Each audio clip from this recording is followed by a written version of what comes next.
Amaziga n'okwegayirira beebiwadde abaana baliwo mu ofiisi ya Amyuka RDC Kamuli nga bafumba okuli Joseph Mutibo ow'emyaka 61 ne Jessica Mutibo ow'emyaka 54 basinkanye. Mbwe emyaka 4 egiyise bano bakuba ebirayiro era ne beesuubiza mu maaso ga kabona okwagalana n'okuumagana nti era okufa kwe kuli baawula. Wabula nga Sitaani bw'atayagala babiri kutabagana mu lugendo lw'obufumbo bwabwe, omukyala yatandika emize omuli obwenzi, okunywa omwenge n'agangayira ekyaviirako omusajja okumuviira. Era nakubira nti olwasooka yaggwe mu nkoto enkumu ng'amwaganye n'omusaada enaatali ku stage okunywa omwenge anywa.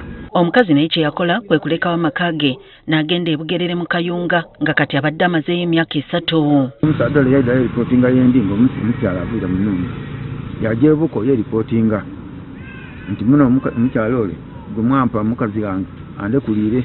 Mbu kyokka olwawulira nti omwami yawasa omukazi omulala ono ate n'akuba enkyukira ng'ayagala okudda mu ddya. Amaze emyaka 3 buti alikuwira olw'okuba ng'awulire ono afunye omukazi yayatayire kumbali aye tatayire mu maka gano olw'okuwa ekitiibwa abaana be ng'amaka agutayenda kugatamu na mukazi. Ensonga zaabwe olwaleero bazitutte omubaka wa President e Kamuli abatabaganye.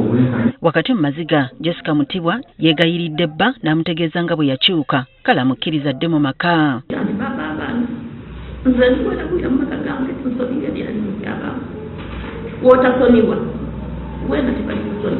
Jessica yafumbirwa Joseph nga mu myaka 13. Ono atuuse n'okumujjukiza ebintu bye bakoze bonna kale nga kikwasa ennaku okubirekawo. N'amabaati ge twasookera mu baaba ne yakagula tukoze tulemu bayi tukoze okusomesa abaana abo diguli ziri waka abaana bange byabalekulira akabaka n'asaba baba abaana ebyasoba. Ekya Joseph okubanga kati yawasa agambye nti kimuyigula ttama era nti ye mwetegefu okufumba ne mujja we. Asonyiwe nze omukazi tijjamugoba era tienda kulingiriza ayenze ndikwenda kwira makaga mu baana bange. Bakirayogera bino nga Joseph atunula Kyamuli ekiviiriddeko n'abaana nabo okutandika okwegayirira taata asonyiwe maama wakati mu maziga.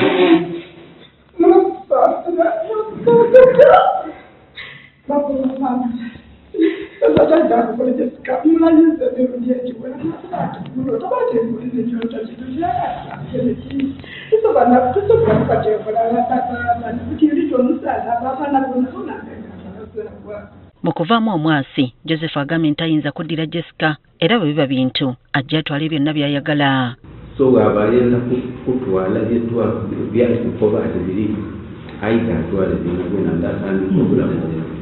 Ekirala mbw asobola okudda mu maka naye okubeera bonna akyerabire. Ewange yatole sente zasimba maka ogugwali mugavu. Ewange yatole obukaire bw'esente ngaba kweya kuyakola nabwe Bugere eyapangisa yebajja okujja niba nibye balijja okola ogugwali mugavu bwe bakoba atisange nomuno ekikenya abaana abange bajasigaza nga n'ow'emyaka 9 ndiidagana musomesa natwala mu kisulo naye mbuga yajajiye ne Buganda we yakuba ati ndi mutolako okusomesa mwenda akole mulimu kimulizeeyo omwana we. Ssentebe wa zooni ya Bwayiise Milton Kakande agambye nti bano baludde nga bagugulana teri ensonga zaabwe nabo ng'abakulembeze z'abalima dda. Tukyalina enfunda nningi agira wanakapancu bavuye wanakapancu aize mu ofiisi eno ku poliisi ey'abafumbo kize butira kyenda eno gitwalenga n'enkomerero era ndikusaba otoola amaziga mu nsonga dino. Be strong. Abaana mube very strong. Okibanga ekiseera kya Mutiibwa ne Musoga nga kyali nga nekyo ekyokuba nti kubazaala. Amyuka RDC Lazaro Magesi naye akanze kwegayirira Joseph asonyiwe omukyala naye nga tanyega. Abafumbo musobola okumanya nti okukola ebirungi y'emwino n'okukola ebyo by'omwino labanga ekiseera mubenga n'ekigambo kusonera kubanga ensi tutambulira mu nsobi. Alabye alemeddeko n'amujjukiza etteeka ku bufumbo n'okwawukana nti bwe kigaana bakugaba n'ebintu kubanga omukyala wampeta. Ndikukobera enteekateeka ey'amateeka g'oli kujjamu ngiraano g'oyolekeire.